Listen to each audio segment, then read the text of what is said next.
Hey Grownups, I have something exciting to share with you. There's a brand new kids podcast out now that I think you're going to love. It's called Mysteries About True Histories. This show is perfect if you love adventures, solving riddles, and maybe even some wacky math problems. But I need a little help from some new friends to tell you more. Max and Molly, take it away. From the creators of Who Smarted, Starglow Media, comes a brand new podcast called Mysteries About True Histories. Does that sound serious enough? Max, we only have 30 seconds for this promo. Just tell them how your mysterious aunt recruited us into a secret order of problem solvers who travel time and have epic adventures.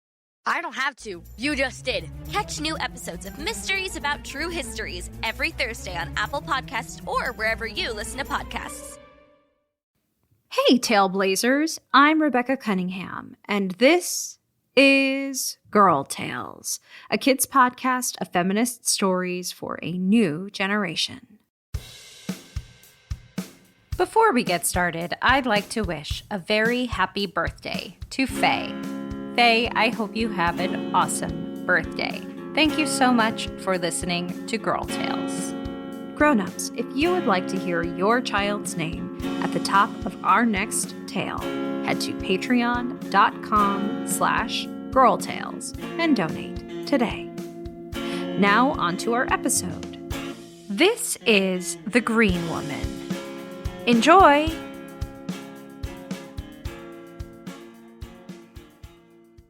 I'd like to tell you about a friend of mine. Her name is Emerald, but most people call her the Green Woman. Before you ask, yes, she is green from head to toe, and she wears green clothes. Even her hair is green. As you might remember, Persephone brings spring to Freshwater, but the Green Woman is responsible for growing the flowers. Once Persephone shows up and brings spring, the Green Woman arrives, and she is always on time. It was coming to the end of winter, and Emerald was getting ready to make the journey to Freshwater to grow some flowers.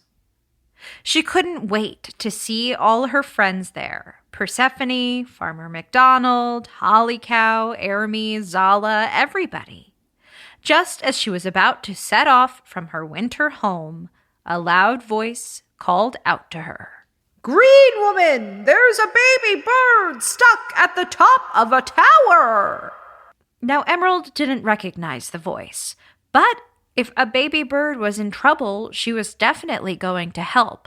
She asked where the tower was, and the voice told her.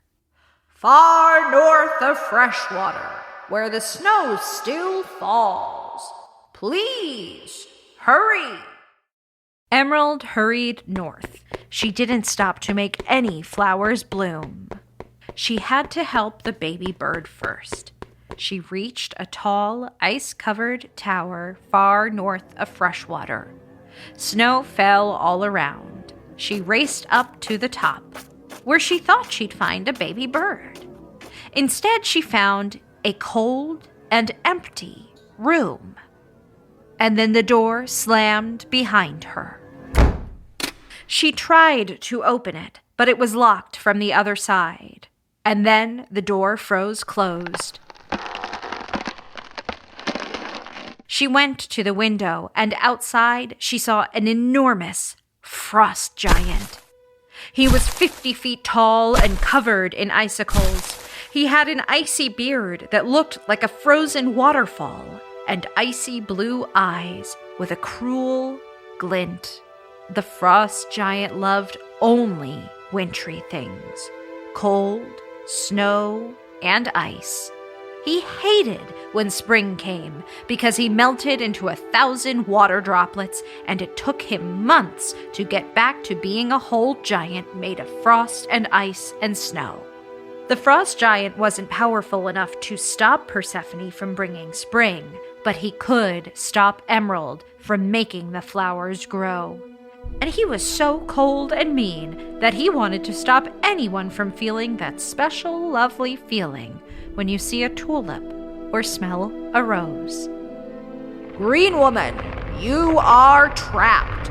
Now there shall be no flowers at all. When the frost giant spoke, the whole tower quaked. With that, the frost giant stomped up a frozen hill. Emerald tried 100 ways to get out of that tower, but she was truly stuck. Flowers everywhere didn't grow. The trouble reached all the way to Freshwater. Well into spring, the flowers were still not growing. After trying to escape for weeks, Emerald tried to bring tiny flowers to life in the tower.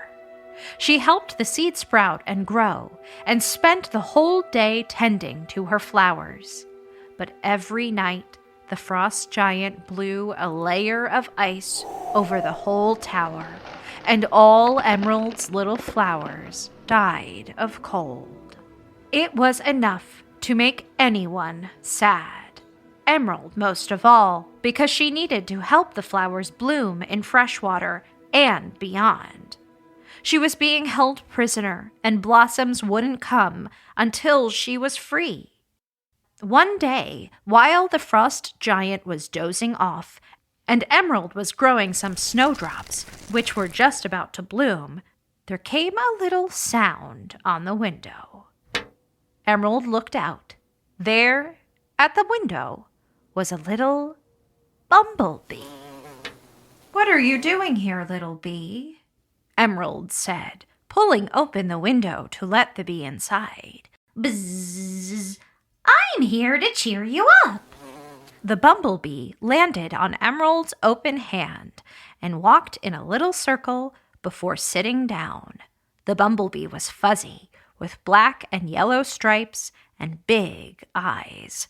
Her little wings shimmered. "What's your name, little bee?" "Bzzz, Beatrice." "I'm Emerald." "Bzzz, I know you are. You're the Green Woman." Then Beatrice told Emerald how word had spread among the trees, animals, and insects that the Green Woman was imprisoned by the frost giant. "I thought you must be sad, and even though I'm too small to help you escape, I thought at least I could make you smile," Beatrice explained. Emerald thanked Beatrice. She really did need cheering up. So Beatrice did what bees love to do best. She danced. Beatrice shook her bee booty and buzzed around doing bumblebee ballet. Emerald smiled and giggled. Beatrice's dance was delightful. Beatrice started bopping from flower to flower, dancing on each little bloom. She got pollen all over her tiny furry legs, but that didn't bother her. She kept dancing and bopping, floating and tapping, from flower to flower. The Green Woman laughed. Even the flowers seemed to be enjoying the dance. They were radiantly blooming. Eventually, Beatrice got tired and had to take a break from dancing. She sat in Emerald's hand and caught her breath. "Thank you so much, sweet Beatrice. I feel much better," Emerald said. "It'll be night soon, and the frost giant will blow a big frost up the whole tower. So, once you're rested, you'd better fly home." "Bzzz, but I'll come back tomorrow to dance for you again." Beatrice buzzed out the window, and Emerald watched her fly away. She knew that the sweet little snowdrops she had grown wouldn't survive the night. She couldn't bear to watch them wither when the frost came. So she went to sleep.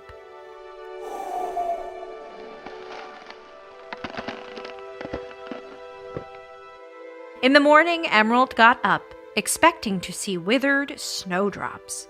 But something amazing had happened. The snowdrops' little white and purple flowers were still blooming. There was a tap, tap, tap at the window. It was Beatrice. Emerald let Beatrice in and showed her the amazing flowers. They had somehow survived the frost that the giant made every night. "Beatrice, I think your dance kept them alive," Emerald exclaimed. "Bzz, my dance? Saved the flowers?" Beatrice asked, amazed. "Yes, they need to be pollinated. Then they'll be strong enough to survive the frost. That gives me an idea." Emerald explained her plan to Beatrice. The green woman would grow as many flowers as she could, and Beatrice would dance over all of them. Emerald grew bloodroot, coltsfoot, hepatica, and trout lily. She grew painted trillium, blue cohosh, squirrel corn, and foam flower, and Beatrice danced over all of them. She danced her furry feet on every blossom, and the flowers kept blooming. Emerald even grew flowering vines, clematis and jessamine and wisteria.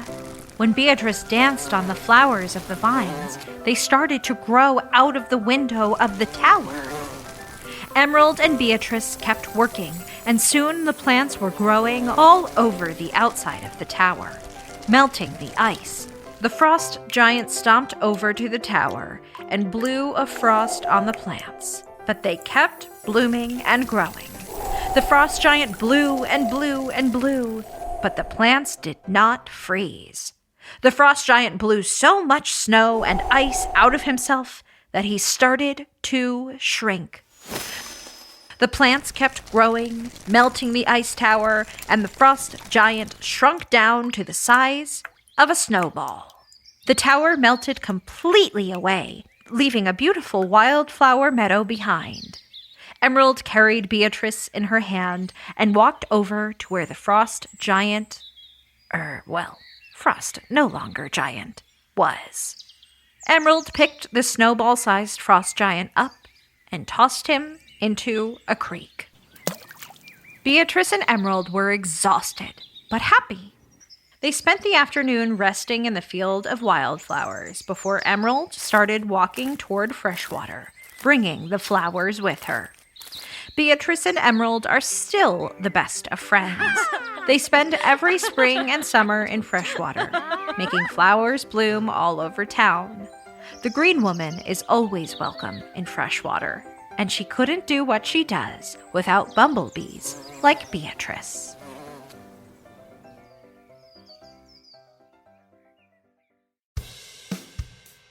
That was The Green Woman, written and produced by Tessa Flannery. Performed and executive produced by me, Rebecca Cunningham. Girl Tales is a Cordelia Studios production. Don't forget to subscribe, rate, and review wherever you get your podcasts. And Grownups, you can follow us on Facebook and Instagram. Thank you for listening, and remember, I believe in you.